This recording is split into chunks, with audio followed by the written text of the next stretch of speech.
9ನೇ ತರಗತಿಯ ಸಮಾಜ ವಿಜ್ಞಾನಕ್ಕೆ ಎಲ್ಲ ವಿದ್ಯಾರ್ಥಿಗಳಿಗೂ ಸ್ವಾಗತ. ಮಕ್ಕಳೇ, ಈಗಾಗಲೇ ನಾವು ಸಮಾಜ ವಿಜ್ಞಾನದಲ್ಲಿ ರಾಜ್ಯಶಾಸ್ತ್ರ ಅಂದ್ರೆ ಏನು, ರಾಜ್ಯಶಾಸ್ತ್ರದ ಪಿತಾಮಹ ಅಂತ ನಾವು ಯಾರನ್ನು ಕರಿತೀವಿ ಗೊತ್ತಿದೆ ಅಲ್ವಾ? Yes, anybody's?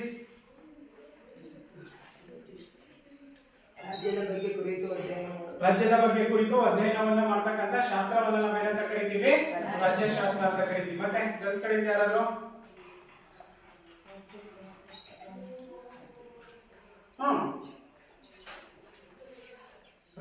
ರಾಜಕೀಯದ ಬಗ್ಗೆ, ರಾಜಕೀಯ ಚಟುವಟಿಕೆಗಳನ್ನ ಅಧ್ಯಯನವನ್ನ ಮಾಡ್ತಕ್ಕಂಥದ್ದು ಏನಿದೆ ಇದನ್ನ ನಾವೇನಂತ ಕರಿತೀವಿ? ರಾಜ್ಯಶಾಸ್ತ್ರ ಅಂತ ಕರಿತೀವಿ. ಹಾಗಾದ್ರೆ was the father of political science, ರಾಜ್ಯಶಾಸ್ತ್ರದ ಪಿತಾಮಹ ಅಂತ ನಾವು ಯಾರನ್ನು ಕರಿತೀವಿ? ಅರಿಸ್ಟಾಟಲ್ ಅವರನ್ನ ನಾವು ರಾಜ್ಯಶಾಸ್ತ್ರದ ಪಿತಾಮಹ ಅಂತಾನೆ ಯಾಕೆ ಕರಿತೀವಿ?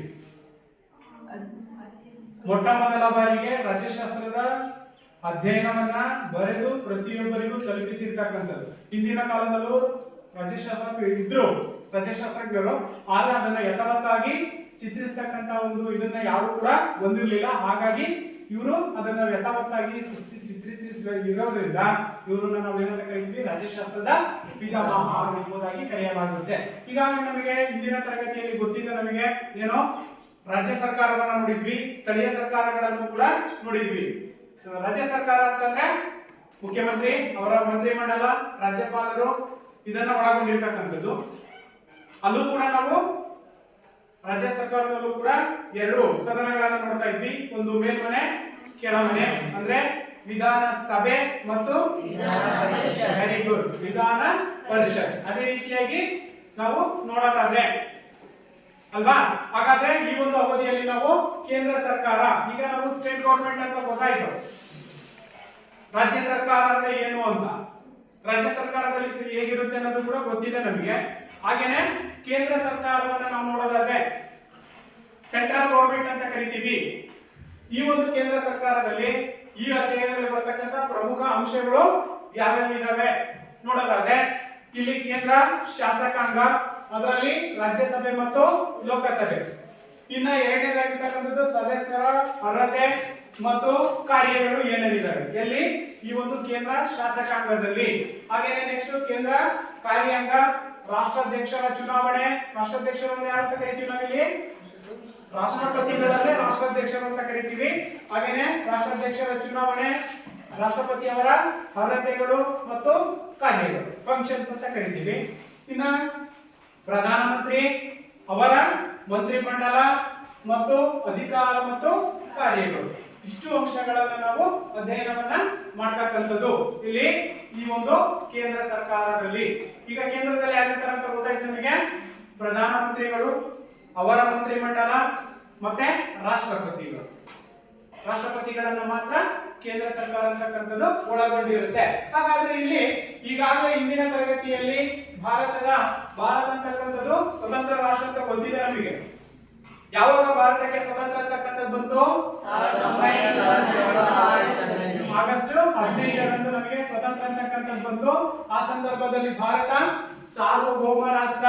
ಏನ್ ಸಾರ್ವಭೌಮ ರಾಷ್ಟ್ರ ಅಂತಂದ್ರೆ ಯಾವುದೇ ರಾಷ್ಟ್ರಕ್ಕೆ ಅಧೀನವಾಗಿರದೆ ಸಂಪೂರ್ಣವಾಗಿರ್ತಕ್ಕಂತಹ ಸ್ವಾವಲಂಬನೆಯನ್ನ, ಪ್ರತ್ಯೇಕವಾಗಿರ್ತಕ್ಕಂತಹ ಒಂದು ರಾಷ್ಟ್ರ ಆಗಿರೋದ್ರಿಂದ ಇದನ್ನ ನಾವೇನಂತ ಕರಿತೀವಿ? ಸಾರ್ವಭೌಮ ರಾಷ್ಟ್ರ. ಮುಂಚೆ ಎಲ್ಲ ನಾವು 200-300 ವರ್ಷಗಳ ಕಾಲ ಯಾರ ಅಧೀನದಲ್ಲಿದ್ವಿ? ಬ್ರಿಟಿಷರ ಅಧೀನದಲ್ಲಿದ್ವಿ. ನಂತರದ ದಿನಗಳಲ್ಲಿ ಏನಾಯ್ತು? ಭಾರತ ಸಂಪೂರ್ಣವಾಗಿರ್ತಕ್ಕಂಥ ಸ್ವತಂತ್ರವನ್ನ ಪಡ್ಕೊಂಡಂತ ನಂತರ ಭಾರತ ಸಾರ್ವಭೌಮ ರಾಷ್ಟ್ರ. ಏನ್ ಸಾರ್ವಭೌಮ ರಾಷ್ಟ್ರ ಅಂತಂದ್ರೆ ಯಾವುದೇ ರಾಷ್ಟ್ರಕ್ಕೆ ಅಧೀನವಾಗಿರದೆ ಸಂಪೂರ್ಣವಾಗಿ ಸ್ವಾವಲಂಬಿಯಾಗಿ ಸ್ವತಂತ್ರವನ್ನ ಪಡೆದಿರ್ತಕ್ಕಂಥ ರಾಷ್ಟ್ರಗಳನ್ನ ನಾವೇನಂತ ಕರಿತೀವಿ? ಸಾರ್ವಭೌಮ ರಾಷ್ಟ್ರ. ಕ್ಲಿಯರ್ ಆಯ್ತಾ? ಹಾಗೇನೆ ಇಲ್ಲಿ ಸಮಾಜವಾದಿ, ಇಲ್ಲಿ ಯಾವುದೇ ಆ ಸಮಾಜ ಈ ಸಮಾಜ ಅಂತಕ್ಕಂಥದ್ದಿಲ್ಲ. ನಾವೆಲ್ಲರೂ ಕೂಡ ಏನು ಭಾರತೀಯರು ಒಂದೇ ಅಂತಕ್ಕಂಥ ಕಲ್ಪನೆಯನ್ನ ನಾವು ಹೊಂದಿರಬೇಕಾಗುತ್ತೆ. ಇನ್ನ ಜಾತ್ಯತೀತ ರಾಷ್ಟ್ರ, ಜಾತ್ಯತೀತ ರಾಷ್ಟ್ರ ಅಂತಲೂ ಕೂಡ ಕರಿತೀವಿ. ಯಾವ್ದನ್ನ? ಭಾರತವನ್ನ. ಯಾಕೆ ಭಾರತವನ್ನ ಜಾತ್ಯತೀತ ರಾಷ್ಟ್ರ ಅಂತ ಕರಿತೀವಿ? ಹಲವಾರು ಧರ್ಮಗಳಿಗೆ, ಹಲವಾರು ಜಾತಿಗಳಿಗೆ. ನೋಡಿ, ಹಿಂದೂ ಇದ್ದಾರೆ, ಮುಸ್ಲಿಮ್ಸ್ ಇದ್ದಾರೆ, ಕ್ರೈಸ್ತರಿದ್ದಾರೆ, ಬೌದ್ಧರಿದ್ದಾರೆ, ಜೈನರಿದ್ದಾರೆ. ಹಾಗಾಗಿ ಎಲ್ಲಾ ಧರ್ಮಗಳಿಗೂ ಕೂಡ ಭಾರತ ಅಂತ ಅಂತಕ್ಕಂಥದ್ದು ಆದ್ಯತೆಯನ್ನು ನೀಡಿದ್ರಿಂದ ಭಾರತವನ್ನು ನಾವೇನಂತ ಕರಿತೀವಿ? ಜಾತ್ಯತೀತ ರಾಷ್ಟ್ರ. ಅರ್ಥ ಆಯ್ತಲ್ಲ? ಜಾತ್ಯತೀತ ರಾಷ್ಟ್ರ ಎಂಬುದಾಗಿ ಕರೆಯಲಾಗುತ್ತೆ. ಇನ್ನು ಪ್ರಜಾಸತ್ತಾತ್ಮಕ ಗಣರಾಜ್ಯ. ಈಗ ಭಾರತ ಹಲವಾರು ಸಂಸ್ಥಾನಗಳಿಂದ ಕೂಡಿತ್ತು. ಒಕ್ಕೂಟ ರಾಷ್ಟ್ರ ಅಂತ ಕರಿತೀವಿ ನಾವು ಅದನ್ನ, ಅಲ್ವಾ? ಹಲವಾರು ಸಂಸ್ಥಾನಗಳಂತಕ್ಕಂಥದ್ದು 562 ಸಂಸ್ಥಾನಗಳನ್ನ ಭಾರತ ಅಂತಕ್ಕಂಥದ್ದು ಹೊಂದಿದ್ದು, ಆ ಸಂದರ್ಭದಲ್ಲಿ ಸಂಪೂರ್ಣವಾಗಿ ಅವೆಲ್ಲವನ್ನು ಒಗ್ಗೂಡಿಸಿರ್ತಕ್ಕಂಥ ಕೀರ್ತಿ ಯಾರಿಸಲುತ್ತೆ? ಸರ್ದಾರ್ ವಲ್ಲಭಾಯ್ ಪಟೇಲ್ ಸಲ್ಲುತ್ತೆ. ಹಾಗಾಗಿನೇ ಅವರನ್ನ ನಾವೇನಂತ ಕರಿತೀವಿ? ಭಾರತದ ಉಕ್ಕಿನ ಮನುಷ್ಯ, ಅಲ್ವಾ? ಭಾರತದ ಉಕ್ಕಿನ ಮನುಷ್ಯ. ಹಾಗಾಗಿ ಪ್ರಜಾಸತ್ತಾತ್ಮಕ ಗಣರಾಜ್ಯ ಎಂದು ಕೂಡ ನಾವು ಕರೀತಕ್ಕಂಥದ್ದು ಯಾವ್ದನ್ನ? ಭಾರತವನ್ನ. ಅಂದ್ರೆ ಗಣ ಅಂದ್ರೇನು? ಗುಂಪು. 1950 ಜನವರಿ 26 ಭಾರತದ ಸಂವಿಧಾನ ಅಂತಕ್ಕಂಥದ್ದು ಅಧಿಕೃತವಾಗಿ ಜಾರಿಗೆ ಬಂದಂತ ಸಂದರ್ಭದಲ್ಲಿ ನಾವು ಭಾರತವನ್ನ ಒಂದು ಪ್ರಜಾಸತ್ತಾತ್ಮಕ ಗಣರಾಜ್ಯ ಎಂಬುದಾಗಿ ಕೂಡ ಕರೆದಿರ್ತಕ್ಕಂಥದ್ದು. ಆದ್ರೆ ಇಲ್ಲಿ ಇಂಗ್ಲೆಂಡ್ ಮತ್ತು ಫ್ರಾನ್ಸ್ ಏನಿದಾವೆ ಏಕಾತ್ಮಕ ಸರ್ಕಾರ ಪದ್ಧತಿಯನ್ನು ಹೊಂದಿರತಕ್ಕಂಥದ್ದು. ಏಕಾತ್ಮಕ ಸರ್ಕಾರ ಅಂದ್ರೇನು? ಒಂದೇ ಸರ್ಕಾರ ಅಂತಕ್ಕಂಥದ್ದು, ಒಂದೇ ಸದನ ಅಂತ ಕರಿತೀವಿ ನಾವು. ಆದ್ರೆ ಭಾರತ ದ್ವಿಸದನ ಶಾಸಕಾಂಗವನ್ನು ಅಥವಾ ದ್ವಿಸದನ ಪದ್ಧತಿಯನ್ನು ಹೊಂದಿರತಕ್ಕಂಥದ್ದು. ಆದ್ರೆ ಫ್ರಾನ್ಸ್ ಮತ್ತು ಇಂಗ್ಲೆಂಡ್ ಏನಿದಾವೆ ಏಕ ಸದನ ಪದ್ಧತಿಯನ್ನ ಅಥವಾ ಏಕ ಸರ್ಕಾರ ಪದ್ಧತಿಯನ್ನು ಒಳಗೊಂಡಿರ್ತಕ್ಕಂಥದ್ದು. ಏನಾದಾಗ ಏಕ ಸರ್ಕಾರ ಪದ್ಧತಿ ಅಂತಂದ್ರೆ ರಾಜ ಅಥವಾ ರಾಣಿ ಅಲ್ಲಿ ವಂಶಪಾರಂಪರ್ಯವಾಗಿ ಆಡಳಿತವನ್ನ ನಡೆಸಿಕೊಂಡು ಬಂದಿರತಕ್ಕಂಥ ಪದ್ಧತಿಯನ್ನು ನಾವು ಇಂದಿಗೂ ಕೂಡ ಕಾಣ್ತಾ ಇದ್ದೀವಿ. ಹಾಗಾಗಿ ಆ ಎರಡು ರಾಷ್ಟ್ರಗಳನ್ನ ಏನಂತ ಕರಿತೀವಿ? ಏಕಾತ್ಮಕ ಸರ್ಕಾರ ಪದ್ಧತಿ. ಯಾವುದು? ಇಂಗ್ಲೆಂಡ್ ಮತ್ತು ಫ್ರಾನ್ಸ್ ಅಂತಕ್ಕಂಥದ್ದು ಏನಿದಾವೆ ಅವು ಆಡಳಿತಾತ್ಮಕವಾಗಿ ವಂಶಪಾರಂಪರ್ಯವಾಗಿ ಬಂದಿರೋದ್ರಿಂದ ಅಲ್ಲಿ ಒಬ್ಬನೇ ಅಧ್ಯಕ್ಷ ಅಂತಕ್ಕಂಥವ್ರು ಅಥವಾ ರಾಜ ಅಥವಾ ರಾಣಿಯರು ಅದೇ ಆಡಳಿತವನ್ನ ಮಾಡ್ತಕ್ಕಂಥದ್ದು ಕಂಡು ಬರುತ್ತೆ. ಹಾಗಾಗಿ ಈ ಒಂದು ಫ್ರಾನ್ಸ್ ಮತ್ತು ಇಂಗ್ಲೆಂಡ್ ರಾಷ್ಟ್ರಗಳನ್ನ ನಾವೇನಂತ ಕರಿತೀವಿ? ಏಕಾತ್ಮಕ ಸರ್ಕಾರ ಪದ್ಧತಿ.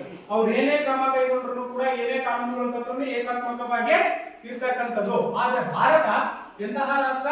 ದ್ವಿಸದನ ಶಾಸಕಾಂಗ ಅಥವಾ ದ್ವಿಸದನ ಪದ್ಧತಿಯನ್ನ, ಎರಡು ಪದ್ಧತಿಗಳನ್ನ ಒಳಗೊಂಡಿರ್ತಕ್ಕಂಥದ್ದು. ದ್ವಿಸದನ ಅಂದ್ರೆ ಎರಡು ಭಾಗಗಳು ಅಂತ ನಾವು ಕರಿತೀವಿ. ಹಾಗಾಗಿ ಭಾರತವು ಒಂದು ಒಕ್ಕೂಟ ಸರ್ಕಾರ ವ್ಯವಸ್ಥೆಯನ್ನು ಹೊಂದಿರತಕ್ಕಂಥದ್ದು. ಈಗ ಹೇಳಿದ್ವಲ್ಲ ನಾವು 562 ಸಂಸ್ಥಾನಗಳು ಅಂತಕ್ಕಂಥವು ಹರಿದು ಹಂಚಿ ಹೋಗಿರ್ತಕ್ಕಂತಹ ಅಖಂಡ ಭಾರತವನ್ನ ಒಕ್ಕೂಡಿಸಿರ್ತಕ್ಕಂಥದ್ದು. ಹಾಗಾಗಿ ನಾವು ಭಾರತವನ್ನ ಒಕ್ಕೂಟ ರಾಜ್ಯ ಅಥವಾ ಗಣರಾಜ್ಯ ಎಂಬುದಾಗಿ ಕರೀತಕ್ಕಂಥದ್ದು. ಭಾರತವು ಒಕ್ಕೂಟ ಸರ್ಕಾರ ವ್ಯವಸ್ಥೆಯನ್ನ ಹೊಂದಿದೆ. ಅರ್ಥ ಆಯ್ತಲ್ಲ? ಒಕ್ಕೂಟ ವ್ಯವಸ್ಥೆಯನ್ನ ಹೊಂದಿರತಕ್ಕಂಥದ್ದು. ಹಾಗಾಗಿ ಕೇಂದ್ರ ಮತ್ತು ರಾಜ್ಯ ಎಂಬುದಾಗಿ ಎರಡು ಸದನಗಳನ್ನ ಅಥವಾ ಎರಡು ವಿಧಗಳನ್ನಾಗಿ ನಾವು ಮಾಡ್ಕೊಂಡಿರ್ತಕ್ಕಂಥದ್ದು. ಕೇಂದ್ರ ಸರ್ಕಾರ ಮತ್ತು ರಾಜ್ಯ ಸರ್ಕಾರ. ಇಲ್ಲಿ ಕೇಂದ್ರದಲ್ಲಿ ಬರ್ತಕ್ಕಂಥವು ಯಾವ್ಯಾವುದು? ಶಾಸಕಾಂಗ, ಕಾರ್ಯಾಂಗ ಮತ್ತು ನ್ಯಾಯಾಂಗ. ಅರ್ಥ ಆಯ್ತಲ್ಲ? ಭಾರತವನ್ನ ನಾವು ಒಕ್ಕೂಟ ರಾಷ್ಟ್ರ ಅಂತ ಕರಿತೀವಿ. ಅದನ್ನ ಎರಡು ಭಾಗಗಳನ್ನಾಗಿ ಮಾಡ್ಕೊಂಡಾಗ ಕೇಂದ್ರ ಸರ್ಕಾರ ಮತ್ತು ರಾಜ್ಯ ಸರ್ಕಾರ, state government and central government. Central government ಅಥವಾ ಕೇಂದ್ರ ಸರ್ಕಾರಕ್ಕೆ ಬಂದಾಗ ಅಲ್ಲಿ ಪ್ರಧಾನಮಂತ್ರಿಗಳು, ರಾಷ್ಟ್ರಪತಿಗಳು, ಪ್ರಧಾನಮಂತ್ರಿಗಳ ಅವರ ಮಂತ್ರಿಮಂಡಲ ಅಂತಕ್ಕಂಥದ್ದು ಇರುತ್ತೆ. ಇನ್ನು ಸ್ಟೇಟ್ ಗವರ್ನಮೆಂಟ್ ಬಂದ್ರೆ ರಾಜ್ಯಪಾಲರು, ಮುಖ್ಯಮಂತ್ರಿಗಳು, ಅವರ ಮಂತ್ರಿಮಂಡಲ. ಅರ್ಥ ಆಯ್ತಲ್ಲ ಈಗ? ಹಾಗೇನೆ ಇಲ್ಲಿ ಶಾಸಕಾಂಗ, ಕಾರ್ಯಾಂಗ ಮತ್ತು ನ್ಯಾಯಾಂಗವನ್ನು ನಾವು ಗಮನಿಸಬೇಕಾಗಿರ್ತಕ್ಕಂಥದ್ದು. ಹಾಗಾದ್ರೆ ಕೇಂದ್ರದಲ್ಲಿ ಯಾವ ರೀತಿಯಾಗಿರ್ತಕ್ಕಂಥ ಅಂಶಗಳನ್ನು ನಾವು ಗಮನಿಸಬಹುದಾಗಿದೆ? ಕೇಂದ್ರ ಸರ್ಕಾರ. ಇಲ್ಲಿ ಕೇಂದ್ರ ಸರ್ಕಾರದಲ್ಲಿ 3 ಅಂಗಗಳನ್ನು ನಾವು ಕಾಣ್ತೀವಿ. ಅರ್ಥ ಆಯ್ತಲ್ಲ? ಎಷ್ಟು ಅಂಗಗಳಿದ್ದಾವೆ? 3 ಅಂಗಗಳು. ಯಾವ್ಯಾವು? ಶಾಸಕಾಂಗ, ಕಾರ್ಯಾಂಗ, ನ್ಯಾಯಾಂಗ. ಕ್ಲಿಯರ್ ಆಯ್ತಲ್ಲ? 3 ಸರ್ಕಾರದ ಅಂಗಗಳನ್ನು ನಾವು ಕಾಣ್ತಾ ಇದೀವಿ. ಎಲ್ಲಿ? ಕೇಂದ್ರ ಸರ್ಕಾರದಲ್ಲಿ ಶಾಸಕಾಂಗ, ಕಾರ್ಯಾಂಗ ಮತ್ತು ನ್ಯಾಯಾಂಗ. ಇಲ್ಲಿ ಮತ್ತೆ ಅವು 3ಅನ್ನ ಡಿವೈಡ್ ಮಾಡಿದಾಗ, ವಿಭಾಗಗಳನ್ನಾಗಿ ಮಾಡಿದಾಗ ಇಲ್ಲಿ ಶಾಸಕಾಂಗ ಅಂತಕ್ಕಂಥದ್ದು ಏನಿದೆ, ಇಲ್ಲಿ 2 ಸದನಗಳನ್ನು ನಾವು ಕಾಣ್ತೀವಿ. ಯಾವ್ಯಾವ 2 ಸದನಗಳು? ಒಂದು ಲೋಕಸಭೆ, ಇನ್ನೊಂದು ರಾಜ್ಯಸಭೆ. ಅರ್ಥ ಆಯ್ತಾ? ಕೇಂದ್ರ ಶಾಸಕಾಂಗದಲ್ಲಿ ಎಷ್ಟು ಸದನಗಳಿದ್ದಾವೆ? 2 ಸದನಗಳು. ಒಂದು ಲೋಕಸಭೆ, ಇನ್ನೊಂದು ರಾಜ್ಯಸಭೆ. ಕ್ಲಿಯರ್ ಆಯ್ತಾ? ಲೋಕಸಭೆಯನ್ನ ನಾವು ಕೆಳಮನೆ ಅಂತ ಕರೆದ್ರೆ, ರಾಜ್ಯಸಭೆಯನ್ನ ಮೇಲ್ಮನೆ. ಅರ್ಥ ಮಾಡ್ಕೋಬೇಕು. ಲೋಕಸಭೆಯನ್ನ ಕೆಳಮನೆ ಅಂತ ಕರಿತೀವಿ, ರಾಜ್ಯಸಭೆಯನ್ನ ಮೇಲ್ಮನೆ, ಇದನ್ನ ನಾವು ಹಿರಿಯರ ಮನೆ ಅಂತ ಕೂಡ ಕರಿತೀವಿ. ಅರ್ಥ ಆಯ್ತಲ್ಲ? ದೊಡ್ಡವರು ಅಂತ, ಇವ್ರಿಗಿಂತ ದೊಡ್ಡವರು ಹಿರಿಯರನ್ನ ನಾವು ಮೇಲ್ಮನೆ ಅಂತ ಕರಿತೀವಿ. ಅರ್ಥ ಮಾಡ್ಕೋಬೇಕು. ಈಗ ಲೋಕಸಭೆಯನ್ನ ನಾವು ಕೆಳಮನೆ ಅಂತ ಕರೆದ್ರೆ ರಾಜ್ಯಸಭೆಯನ್ನ ಮೇಲ್ಮನೆ ಅಂತ ಕರಿತೀವಿ. ಇನ್ನ ಕಾರ್ಯಾಂಗಕ್ಕೆ ಬಂದಾಗ ಕಾರ್ಯಾಂಗದ ಕೆಲಸ ಏನು? ಸರ್ಕಾರದ ಅಧೀನದಲ್ಲಿ ಎಲ್ಲಾ ಕೆಲಸ ಕಾರ್ಯಗಳನ್ನ ನಿರ್ವಹಿಸತಕ್ಕಂತ ಜವಾಬ್ದಾರಿ. ಯಾವ್ದು ಕೆಲಸ? ಕಾರ್ಯಾಂಗದ ಕೆಲಸ. ಕ್ಲಿಯರ್ ಆಯ್ತಾ? ಹಾಗಾದ್ರೆ ಇಲ್ಲಿ ಯಾರ್ಯಾರು ಬರ್ತಾರೆ ಕಾರ್ಯಾಂಗದಲ್ಲಿ? ರಾಷ್ಟ್ರಪತಿಗಳಿರ್ತಾರೆ. ರಾಷ್ಟ್ರಾಧ್ಯಕ್ಷರು ಅಂದ್ರೆ ರಾಷ್ಟ್ರಪತಿಗಳು, ರಾಷ್ಟ್ರಾಧ್ಯಕ್ಷರು ಅಂದ್ರೆ ರಾಷ್ಟ್ರಪತಿಗಳು, ಇನ್ನ ಉಪರಾಷ್ಟ್ರಪತಿಗಳು. ಇನ್ನು ನಮಗೆ ಗೊತ್ತಲ್ಲ ಯಾರು ರಾಷ್ಟ್ರಪತಿಗಳು? ಭಾರತದ ರಾಷ್ಟ್ರಪತಿ ಯಾರು? ದ್ರೌಪದಿ ಮುರ್ಮು ಅವರು ಈ ಒಂದು ರಾಷ್ಟ್ರಪತಿಯಾಗಿರ್ತಕ್ಕಂಥ ಭಾರತದ ರಾಷ್ಟ್ರಪತಿ. ಇನ್ನು ಉಪರಾಷ್ಟ್ರಪತಿ, ಹಾಗೇನೆ ಪ್ರಧಾನಮಂತ್ರಿಗಳು. ಪ್ರಧಾನಮಂತ್ರಿ ಗೊತ್ತಾ? ಯಾರು ಹೇಳ್ತೀರಿ? ಗರ್ಲ್ಸ್ ಹೇಳಿ. ಕುಸುಮಾವ್ರೆ, ಭಾರತದ ಪ್ರಧಾನಮಂತ್ರಿ ಯಾರು?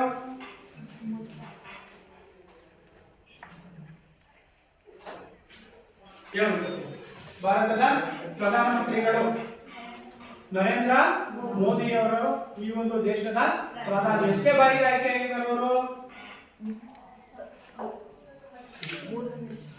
3ನೇ ಬಾರಿಗೆ. Very good. ಯಾರು ಹೇಳಿದ್ದು? ಜೀವನ್. ಎಸ್, ಕೂತ್ಕೊಳ್ಳಿ. ಹಾಗೇನೆ ಪ್ರಧಾನಮಂತ್ರಿಗಳು, ಕೇಂದ್ರ ಮಂತ್ರಿಮಂಡಲ ಮತ್ತು ಅಟಾರ್ನಿ ಜನರಲ್ ಅನ್ನ ಒಳಗೊಂಡಿರ್ತಕ್ಕಂಥದ್ದು. ಇನ್ನು ನ್ಯಾಯಾಂಗಕ್ಕೆ ಬಂದಾಗ ನ್ಯಾಯಾಂಗ ವ್ಯವಸ್ಥೆ ಗೊತ್ತಲ್ಲ ನಮಗೆ. ತಪ್ಪು ಮಾಡಿರ್ತಕ್ಕಂಥವರಿಗೆ ಶಿಕ್ಷೆಯನ್ನ ಕೊಡ್ತಕ್ಕಂಥದ್ದು ಯಾವುದು? ನ್ಯಾಯಾಂಗ ವ್ಯವಸ್ಥೆ ಅಂತಕ್ಕಂಥದ್ದು. ಇಲ್ಲಿ ನಾವು ಸರ್ವೋಚ್ಚ ನ್ಯಾಯಾಲಯವನ್ನ ಕಾಣ್ತೀವಿ. ಸರ್ವೋಚ್ಚ ನ್ಯಾಯಾಲಯ ಏನಂದ್ರೆ ಸುಪ್ರೀಂ ಕೋರ್ಟ್ ಅಲ್ವಾ? ಸುಪ್ರೀಂ ಕೋರ್ಟ್ ಅಂತಕ್ಕಂಥದ್ದು ಯಾವಾಗ ಜಾರಿ ಬಂತು? 1773ರಲ್ಲಿ ಬ್ರಿಟಿಷರು ಆಡಳಿತ ಇದ್ದಂತ ಸಂದರ್ಭದಲ್ಲೇ ಸುಪ್ರೀಂ ಕೋರ್ಟ್ ಅಂತಕ್ಕಂಥದ್ದು ಕೋಲ್ಕತ್ತಾದಲ್ಲಿ ಜಾರಿಗೆ ಬಂದಿರತಕ್ಕಂಥದ್ದು. ನೆನಪಿಟ್ಕೊಳ್ಳಿ. ಇನ್ನ ಸರ್ವೋಚ್ಚ ನ್ಯಾಯಾಲಯ ಮತ್ತು ಉಚ್ಚ ನ್ಯಾಯಾಲಯ. ಉಚ್ಚ ನ್ಯಾಯಾಲಯ ಅಂತಂದ್ರೆ ಉಚ್ಚ ನ್ಯಾಯಾಲಯವನ್ನು ಯಾವ್ದನ್ನು ಕರಿತೀವಿ ನಾವು? ಹೈಕೋರ್ಟ್. ಉಚ್ಚ ನ್ಯಾಯಾಲಯ ಅಂತಂದ್ರೆ ಹೈಕೋರ್ಟ್. ಸುಪ್ರೀಂ ಕೋರ್ಟ್ ಅಂದ್ರೆ ಸರ್ವೋಚ್ಚ ನ್ಯಾಯಾಲಯ. ಸರ್ವೋಚ್ಚ ನ್ಯಾಯಾಲಯ ಎಲ್ಲಿದೆ? ದೆಹಲಿಯಲ್ಲಿದೆ. ಓಕೆ. ಹಾಗಾದ್ರೆ ಉಚ್ಚ ನ್ಯಾಯಾಲಯ ಎಲ್ಲಿದೆ? ಬೆಂಗಳೂರಲ್ಲಿದೆ. ಅರ್ಥ ಆಯ್ತಲ್ಲ? ಸುಪ್ರೀಂ ಕೋರ್ಟ್ ಮತ್ತು ಹೈಕೋರ್ಟ್. ಕ್ಲಿಯರ್ ಆಯ್ತಾ? ಇಲ್ಲಿ ಏನು ಕೇಂದ್ರ ಸರ್ಕಾರದ 3 ಅಂಗಗಳು: ಶಾಸಕಾಂಗ, ಕಾರ್ಯಾಂಗ ಮತ್ತು ನ್ಯಾಯಾಂಗ. ಈ ಶಾಸಕಾಂಗ ಮತ್ತು ಕಾರ್ಯಾಂಗವನ್ನ ಪ್ರತಿಯೊಬ್ಬ ಭಾರತೀಯನು ಪ್ರಶ್ನಿಸತಕ್ಕಂತ ಅಧಿಕಾರವನ್ನ ಹೊಂದಿದ್ದಾನೆ. ಅರ್ಥ ಮಾಡ್ಕೋಬೇಕು. ಅರ್ಥ ಆಯ್ತಲ್ಲ? ಪ್ರತಿಯೊಬ್ಬರು ಕೂಡ ಇವುಗಳನ್ನ ಪ್ರಶ್ನೆ ಮಾಡಬಹುದು. ಯಾರನ್ನ? ಶಾಸಕಾಂಗ ಅಂತಂದ್ರೆ ನಾವು ಓಟ್ ಹಾಕಿ ಕಳಿಸಿರ್ತೀವಲ್ಲ, ಪ್ರತಿನಿಧಿಗಳು, MLA MP ಗಳು ಅಂತ ಕರಿತೀವಲ್ಲಪ್ಪ, ಅವ್ರನ್ನ ನಾವು ಪ್ರಶ್ನೆ ಮಾಡಬಹುದು. ಯಾಕೆ ನಮ್ಮ ಮನೆ ರೋಡಲ್ಲಿ ಟಾರ್ ಆಗಿಲ್ಲ, ಬೀದಿ ಲೈಟ್ ಹಾಕಿರ್ತಿಲ್ಲ? ಹೌದು ತಾನೆ?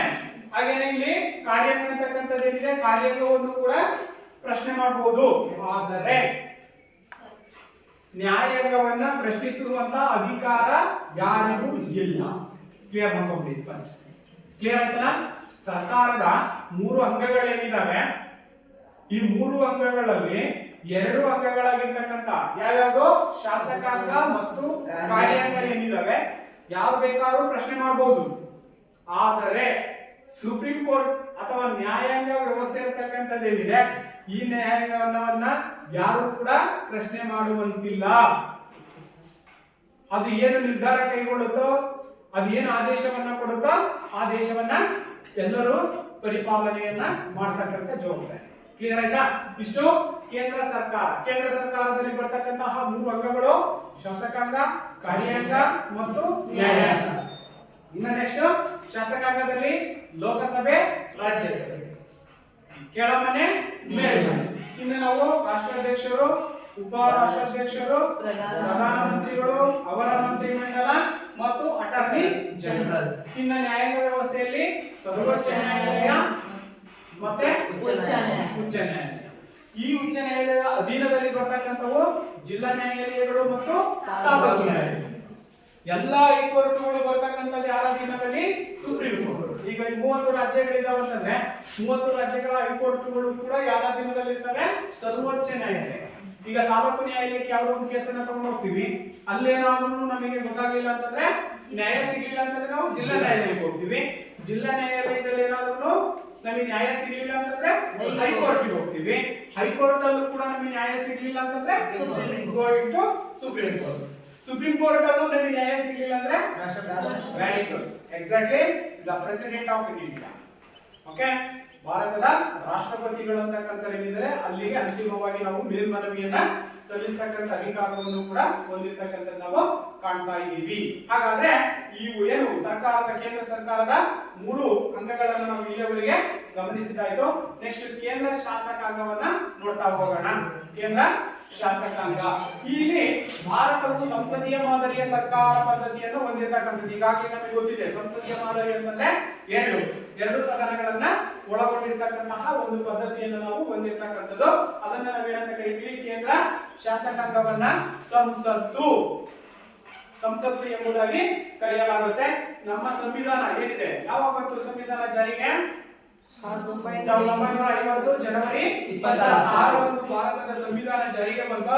ಆ ಸಂವಿಧಾನದಲ್ಲಿ ಇರ್ತಕ್ಕಂತಹ ಆರ್ಟಿಕಲ್ 79, ನಮ್ಮ ಸಂವಿಧಾನದ 79ನೇ ವಿಧಿಯು ಈ ಒಂದು ಶಾಸಕಾಂಗಕ್ಕೆ ರಚನೆಗೆ ಅವಕಾಶವನ್ನ ಕೊಟ್ಟಿರ್ತಕ್ಕಂಥದ್ದನ್ನು ನಾವು ಕಾಣಬಹುದಾಗಿದೆ. ಅರ್ಥಾಯ್ತಲ್ಲ? ಇಲ್ಲಿ ಭಾರತವು ಸಂಸದೀಯ ಸರ್ಕಾರ ಪದ್ಧತಿಯನ್ನ ಒಳಗೊಂಡಿರ್ತಕ್ಕಂಥದ್ದು. ಅಲ್ಲಿ ನಾವು ಮುಂಚೆ ಏನ್ ಹೇಳಿದ್ವಿ? ಫ್ರಾನ್ಸ್ ಮತ್ತು ಇಂಗ್ಲೆಂಡ್ ಏಕಾತ್ಮಕ ಸರ್ಕಾರ ಪದ್ಧತಿಯನ್ನು ಒಳಗೊಂಡಿರ್ತಕ್ಕಂಥದ್ದು ಅಂತ. ಆದ್ರೆ ಇಲ್ಲಿ ಭಾರತ ಸಂಸದೀಯ ಸರ್ಕಾರ ಪದ್ಧತಿ 2 ಸದನಗಳನ್ನ ಒಳಗೊಂಡಿರ್ತಕ್ಕಂಥದ್ದು. ಅದನ್ನ ನಾವೇನಂತ ಕರಿತೀವಿ? ಸಂಸತ್ತು. ಶಾಸಕಾಂಗವನ್ನ ಸಂಸತ್ತು ಅಂತ ಕರಿತೀವಿ. ನಮ್ಮ ಸಂವಿಧಾನದ ವಿಧಿ 79 ಏನಿದೆ, ಇದು ಈ ಒಂದು ಕೇಂದ್ರ ಶಾಸಕಾಂಗಕ್ಕೆ ರಚನೆಗೆ ಅವಕಾಶವನ್ನ ಮಾಡಿಕೊಟ್ಟಿರ್ತಕ್ಕಂಥದ್ದನ್ನು ನಾವು ಗಮನಿಸಬಹುದಾಗಿದೆ. ಕ್ಲಿಯರ್ ಆಯ್ತಾ? ಇನ್ನು ಹಾಗೇನೆ ಸಂಸತ್ತು ದ್ವಿಸದನ ಪದ್ಧತಿಯನ್ನು ಹೊಂದಿರತಕ್ಕಂಥದ್ದು. ಈಗಾಗಲೇ ನಮಗೆ ಗೊತ್ತಿದೆ ದ್ವಿಸದನ ಅಂತಂದ್ರೆ ಲೋಕಸಭೆಯನ್ನ ನಾವು ಕೆಳಮನೆ ಅಂತ ಕರೆದ್ರೆ ರಾಜ್ಯಸಭೆಯನ್ನ ಮೇಲ್ಮನೆ ಎಂಬುದಾಗಿ ಕರೆಯಲಾಗುತ್ತೆ. ಅರ್ಥ ಆಯ್ತಲ್ಲ? ನೋಡಿ, ಇಲ್ಲಿ ಸಂಸತ್ತು ದ್ವಿಸದನ ಪದ್ಧತಿ. ದ್ವಿಸದನ ಅಂತಂದ್ರೆ ಈಗಾಗಲೇ ನಮಗೆ ನೋಡಿರುವ ಹಾಗೆ ಮೇಲ್ಮನೆ ಮತ್ತು ಕೆಳಮನೆ. ಸ್ಟೇಟ್ ಗವರ್ನಮೆಂಟ್ ಅಲ್ಲಿ ಬಂದ್ರು ಕೂಡ ವಿಧಾನಸಭೆ ಮತ್ತು ವಿಧಾನ ಪರಿಷತ್, ಎಂಎಲ್ಎಗಳು. ಕ್ಲಿಯರ್ ಆಯ್ತಾ? ಇನ್ನ ಪದ್ಧತಿಯನ್ನ ಹೊಂದಿರತಕ್ಕಂಥದ್ದು ಮೇಲ್ಮನೆಯನ್ನ ನಾವು ರಾಜ್ಯಸಭೆ ಅಂತ ಕರೆದ್ರೆ ಕೆಳಮನೆಯನ್ನ ಲೋಕಸಭೆ ಎಂಬುದಾಗಿ ಕರೆಯಲಾಗುತ್ತೆ. ಅರ್ಥ ಆಯ್ತಲ್ಲ? ಅರ್ಥ ಆಯ್ತಾ? ಇನ್ನೇನಾದ್ರು ಡೌಟ್ ಇದೆಯಾ? ನೋಡಿ, ಕೇಂದ್ರ ಶಾಸಕಾಂಗ ಅಂತಕ್ಕಂಥದ್ದೇನಿದೆ ಸಂಸದೀಯ ಸರ್ಕಾರ ಮಾದರಿ ಪದ್ಧತಿಯನ್ನ ಒಳಗೊಂಡಿರ್ತಕ್ಕಂಥದ್ದು. ಕೇಂದ್ರ ಶಾಸಕಾಂಗವನ್ನು ನಾವು ಏನಂತ ಕರಿತೀವಿ? ಸಂಸತ್ತು. ಅಲ್ಲಿ 2 ಸದನಗಳನ್ನ ನಾವು ಕಾಣ್ತೀವಿ, ಮೇಲ್ಮನೆ ಮತ್ತು ಕೆಳಮನೆ. ಮೇಲ್ಮನೆಯನ್ನ ರಾಜ್ಯಸಭೆ ಅಂತ ಕರೆದ್ರೆ ಕೆಳಮನೆಯನ್ನ ಲೋಕಸಭೆ ಎಂಬುದಾಗಿ ಕರೆಯಲಾಗುತ್ತೆ. ಕೇಂದ್ರ ಶಾಸಕಾಂಗದ ರಚನೆಗೆ ಅವಕಾಶ ಮಾಡಿಕೊಟ್ಟಿರ್ತಕ್ಕಂಥ ಶಾಸನ ಅಥವಾ ಆರ್ಟಿಕಲ್ ಯಾವುದು ಅಂತಂದ್ರೆ ಸಂವಿಧಾನದ 79ನೇ ವಿಧಿ ಅವಕಾಶವನ್ನ ಮಾಡಿಕೊಟ್ಟಿರ್ತಕ್ಕಂಥದ್ದು. ಕ್ಲಿಯರ್ ಆಯ್ತಾ?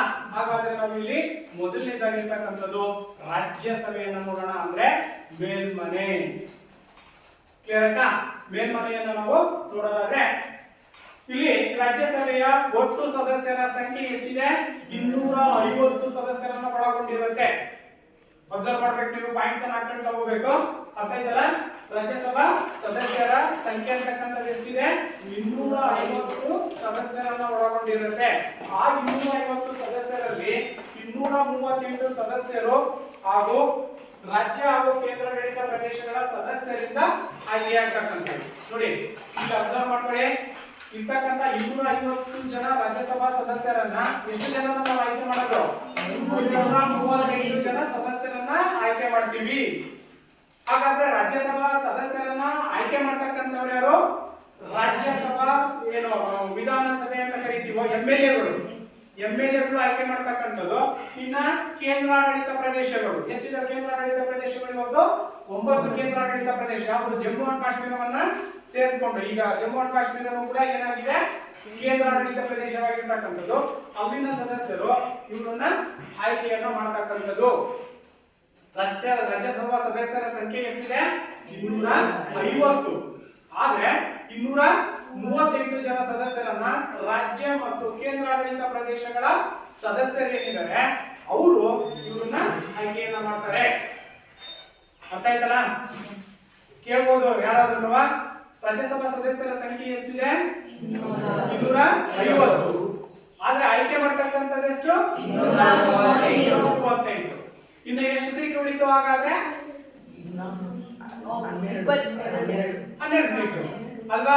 ಆ 12 ಜನ ಸದಸ್ಯರನ್ನ ಹೇಗೆ ಆಯ್ಕೆ ಮಾಡ್ತಾರೆ? ಯಾರು ಆಯ್ಕೆ ಮಾಡ್ತಾರೆ ಅಲ್ವಾ? ಪ್ರಶ್ನೆ ಬರುತ್ತಾ ಬರಲ್ವಾ? ನೀವು ಕೇಳ್ಬೋದಾಗಿತ್ತು, ಸರ್ ರಾಜ್ಯಸಭಾ ಸದಸ್ಯರ ಸಂಖ್ಯೆ ಒಟ್ಟು ಎಷ್ಟಿದೆ? 250 ಇದೆ. ಹಾಗಾದ್ರೆ ನೀವು ಹೇಳ್ತಾ ಇದ್ದೀರಾ ರಾಜ್ಯಸಭೆ ಮತ್ತು ಕೇಂದ್ರಾಡಳಿತ ಪ್ರದೇಶದ ಸದಸ್ಯರು ಅಂತಕ್ಕಂಥವ್ರೇನಿದ್ದಾರೆ ಅವರು 238 ಜನ ಸದಸ್ಯರನ್ನ ಆಯ್ಕೆ ಮಾಡ್ತಾರೆ. ಹಾಗಾಗಿ 12 ಜನ ಎಲ್ಲೋದ್ರು ಸರ್? ಪ್ರಶ್ನೆ ಮಾಡ್ಕೊಡುತ್ತಾನೆ. ಹೌದು ತಾನೆ? ರಾಷ್ಟ್ರಪತಿಗಳು ಆ 12 ಜನ ಸದಸ್ಯರನ್ನ ಆಯ್ಕೆ ಮಾಡ್ತಾರೆ. ಹೇಗೆ ಅಂತಂದ್ರೆ ನೋಡಿ, ರಾಜ್ಯ ಹಾಗೂ ಕೇಂದ್ರಾಡಳಿತ ಪ್ರದೇಶದ ಸದಸ್ಯರಿಂದ ಇವರು ಆಯ್ಕೆ ಆಗ್ತಾರೆ. ಆ 12 ಜನ ಸದಸ್ಯರೇನಿದ್ದಾರೆ ಯಾವುದರಿಂದ ಆಯ್ಕೆ ಆಗ್ತಾರೆ? ಅವ್ರನ್ನ ಚುನಾವಣೆಗಳ ಮೂಲಕ ಆಯ್ಕೆ ಮಾಡಲ್ಲ. ಯಾರನ್ನ? 12 ಜನ ಸದಸ್ಯರೇನಿದ್ದಾರೆ ಚುನಾವಣೆಗಳ ಮೂಲಕ ಅವರನ್ನ ಆಯ್ಕೆ ಮಾಡಲ್ಲ. ಹೇಗೆ ಆಯ್ಕೆ ಮಾಡ್ತಾರೆ ಹಾಗಾದ್ರೆ? ನೋಡಿಲಿ, ಸಾಹಿತ್ಯ, ಕಲೆ, ಸಂಗೀತ ಅಂತ ನಾವೇನ್ ಕರಿತೀವಿ, ಸಾಹಿತ್ಯ, ಕಲೆ, ಹಾಗೆ ವಿಜ್ಞಾನ, ಸೈನ್ಸ್, ಇನ್ನ ಸಮಾಜ ಸೇವೆಯಲ್ಲಿ ಇತ್ತೀಚೆಗೆ ಸಮಾಜ ಸೇವೆಯಲ್ಲೂ ಕೂಡ ರಾಜ್ಯಸಭೆಗೆ ಒಬ್ಬ ಸದಸ್ಯರು ನಮ್ಮ ರಾಜ್ಯದಿಂದ ಆಯ್ಕೆಯಾಗಿದ್ದಾರೆ. ಯಾರು ಆಯ್ಕೆಯಾಗಿದ್ದಾರೆ ನೋಡೋಣ. ಅವರು ಆಗಿರೋದು ಕೇಂದ್ರ ಸರ್ಕಾರಕ್ಕೆ ಲೋಕಸಭೆಯಲ್ಲಿ.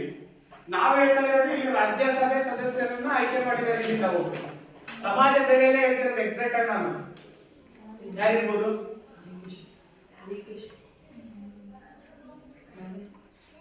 ಯಾರು?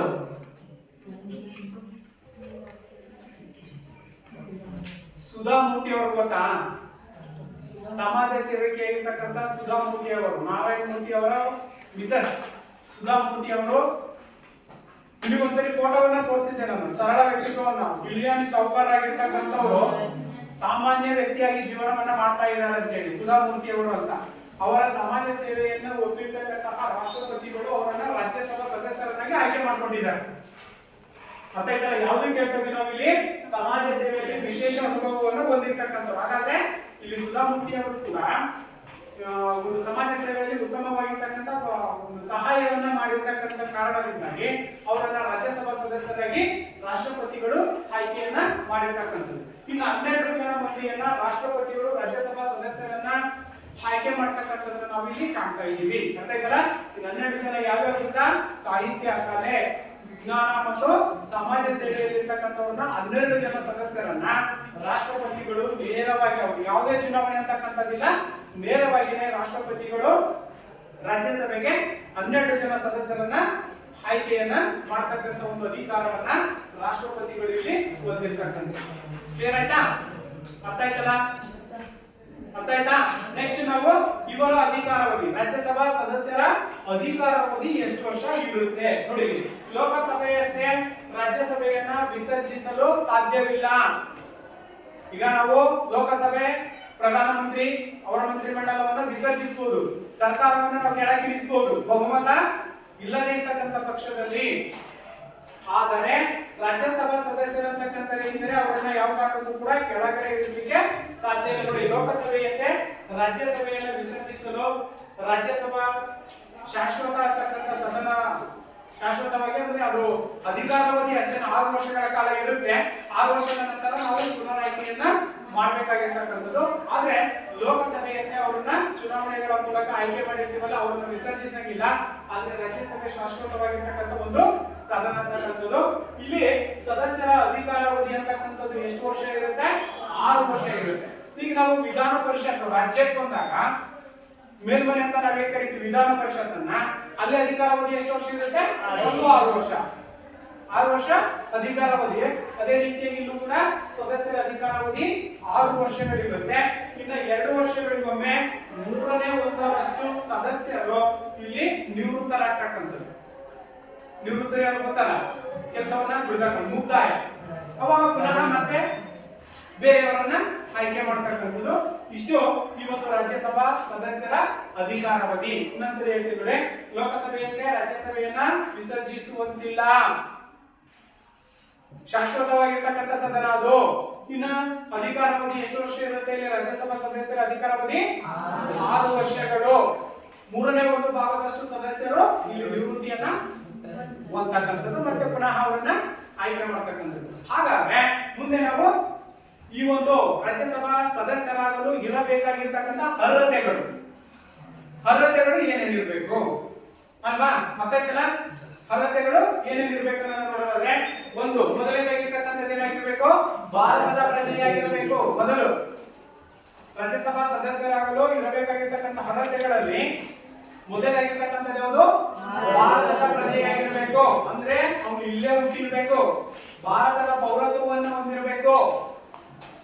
ಆಗ ಮಾತ್ರ ಈ ಒಂದು ರಾಜ್ಯಸಭಾ ಸದಸ್ಯರಾಗಲು ಅರ್ಹತೆಯನ್ನು ಹೊಂದಿರ್ತಾನೆ. ಒಂದು ವೇಳೆ ಭಾರತೀಯ ಅಮೆರಿಕದ ಪೌರತ್ವವನ್ನು ಪಡ್ಕೊಂಡಿದ್ದಾನೆ ತಿಳ್ಕೊಳ್ರಿ. ಈಗ ಅಮೆರಿಕದ ಪೌರತ್ವವನ್ನು ಬಿಟ್ಟು ಭಾರತಕ್ಕೆ ಬಂದು ಶಾಶ್ವತವಾಗಿ ನೆಲೆ ನಿಂತು ಭಾರತದಲ್ಲಿರ್ತಕ್ಕಂಥ ಪೌರತ್ವವನ್ನು ಪಡ್ಕೊಂಡ್ರೆ ಅವನು ರಾಜ್ಯಸಭಾ ಸದಸ್ಯರಾಗಲಿಕ್ಕೆ ಅರ್ಹತೆಯನ್ನು ಪಡ್ಕೊಂಡಿರ್ತಾನೆ.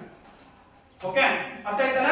ಅದೇನೆ ಮೊದಲಾಗಿರ್ತಕ್ಕಂಥದ್ದು ಭಾರತದ ಪ್ರಜೆಯಾಗಿರ್ಬೇಕು, ಇಲ್ಲೇ ಅವನು ವಾಸವಾಗಿರ್ಬೇಕು, ಇಲ್ಲೇ ಹುಟ್ಟಿರ್ಬೇಕು, ಅವನ ಆಧಾರ್ ಕಾರ್ಡ್ ಇಲ್ಲಿ ಇರಬೇಕು, ಪೌರತ್ವ ಅಂತ ನಾವು ಕರಿತೀವಿ. ಅವನು ಭಾರತದ ಪ್ರಜೆಯಾಗಿರ್ಬೇಕು ಮೊದಲನೇದು. ಇನ್ನು ಎರಡನೇದು, ಅವನಿಗೆ ವಯಸ್ಸು, ಚುನಾವಣೆಗೆ ಸ್ಪರ್ಧಿಸಬೇಕಾದ್ರೆ ಅವನಿಗೆ ವಯಸ್ಸು ಎಷ್ಟಾಗಿರ್ಬೇಕಪ್ಪ? 30. ಇನ್ನು ನಾವು ಲೋಕಸಭೆಗೆ ತಗೊಂಡಾಗ 25 ವರ್ಷ ಅಲ್ವಾ? ಇದಕ್ಕೆ ವಿಧಾನ ಸಭೆಗೆ ತಗೊಂಡಾಗ ಅಲ್ಲೂ 25 ವರ್ಷ. ಅರ್ಥ ಆಗ್ತಿದ್ಯಾ? ವಿಧಾನ ಸಭೆಗೂ 25 ವರ್ಷ ವಯಸ್ಸು, ಲೋಕಸಭೆಗೂ ಕೂಡ. ಇನ್ನು ರಾಜ್ಯಸಭೆಗೆ ಬಂದಾಗ 30 ವರ್ಷ ವಯಸ್ಸಾಗಿರ್ಬೇಕು.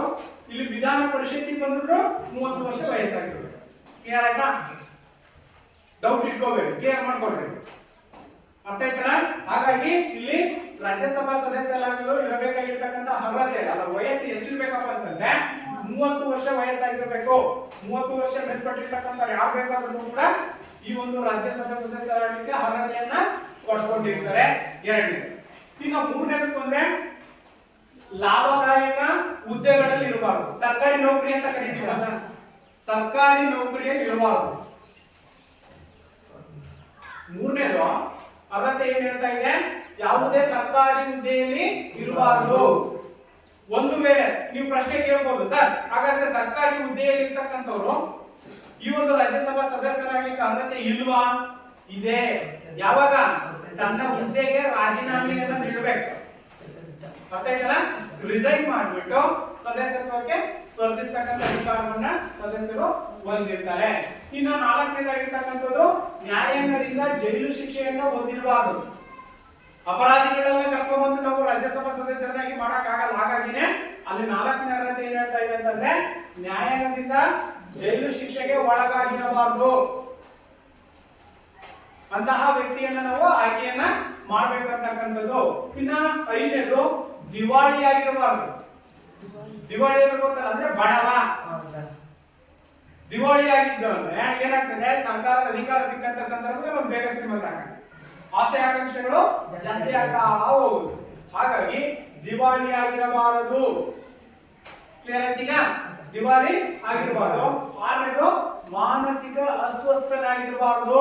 ಏನ್ ಮಾನಸಿಕ ಅಸ್ವಸ್ಥ ಅಂತಂದ್ರೆ ಹುಚ್ಚ ಆಗಿರಬಾರದು. ಹುಚ್ಚರನ್ನ ಕರ್ಕೊಂಡು ಹೋಗಿ ನಾವು ಆಡಳಿತವನ್ನು ಕೊಟ್ಟರೆ ಏನಾಗುತ್ತೆ? ಹುಚ್ಚರ ಸರ್ಕಾರ ಆಗ್ತದೆ ಅಲ್ವಾ?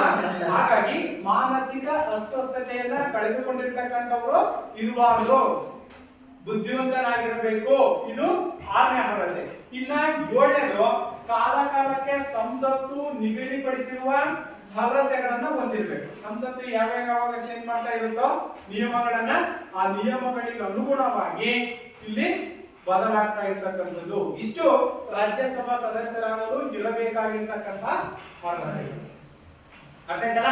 ಇನ್ನೊಂದ್ಸರಿ ಹೇಳ್ತೇನೆ ನೋಡಿ, ಅರ್ಹತೆಗಳನ್ನ ಭಾರತದ ಪ್ರಜೆಯಾಗಿರ್ಬೇಕು, 30 ವರ್ಷ ವಯಸ್ಸಾಗಿರ್ಬೇಕು, ಹಾಗೇನೆ ಲಾಭದಾಯಕ ಹುದ್ದೆಯಲ್ಲಿ ಇರಬಾರದು, ಆಮೇಲೆ ನ್ಯಾಯಾಂಗದಿಂದ ಶಿಕ್ಷೆಗೆ ಒಳಗಾಗಿರಬಾರದು, ದಿವಾಳಿ ಆಗಿರಬಾರದು, ಹಾಗೇನೆ ಮಾನಸಿಕ ಅಸ್ವಸ್ಥನಾಗಿರಬಾರದು, ಅಂದ್ರೆ ಹುಚ್ಚ ಅಂತ ನಾವು ಕರಿತೀವಿ.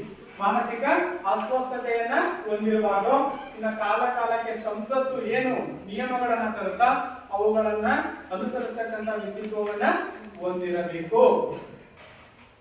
ಏನಾಯ್ತಲ್ಲ, ಇಷ್ಟು ರಾಜ್ಯಸಭಾ ಸದಸ್ಯರಾಗಲು ಇರಬೇಕಾಗಿರ್ತಕ್ಕಂಥ ಅರ್ಹತೆ. ಅದೇ ತರ ಹೋಮ್ವರ್ಕ್ ಕೊಡ್ಬೇಕು.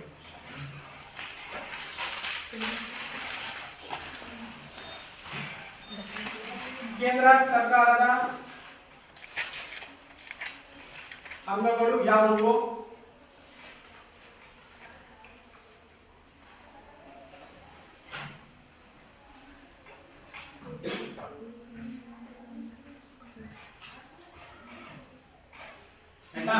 ನೆಕ್ಸ್ಟ್, ರಾಜ್ಯಸಭಾ ಸದಸ್ಯರ ಸಂಖ್ಯೆ ಎಷ್ಟು?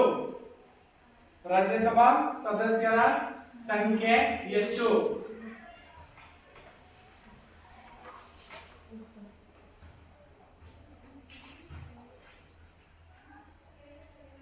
ಹಾಗೇನೆ ರಾಜ್ಯಸಭಾ ಸದಸ್ಯರ ಅಧಿಕಾರಾವಧಿ.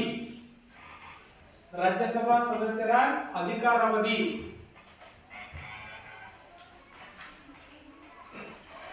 ರಾಜ್ಯಸಭಾ ಸದಸ್ಯರ ಅಧಿಕಾರಾವಧಿ. ಇನ್ನು ಕೊನೆಯ ಪ್ರಶ್ನೆ, ರಾಜ್ಯಸಭಾ ಸದಸ್ಯರ ಅರ್ಹತೆಗಳು. ರಾಜ್ಯಸಭಾ ಸದಸ್ಯರ ಅರ್ಹತೆಗಳು. ಆಯ್ತಾ? ಓಕೆ, ಧನ್ಯವಾದಗಳು.